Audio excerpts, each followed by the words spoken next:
কিছু ভুল ছিল তোমার, কিছু আমার।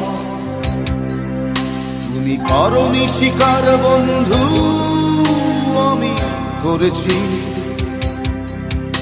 একসাথে চলতে, কথা বলতে, কত ভুল বোঝাবুঝি হয় স্বাভাবিক, তুমি বোঝনি। যদি স্বীকার করতে বন্ধু তুমি হতে জয়ী, আমি পরাজয় মেনে নিয়ে ভাবতাম তুমি জয়ী। যদি স্বীকার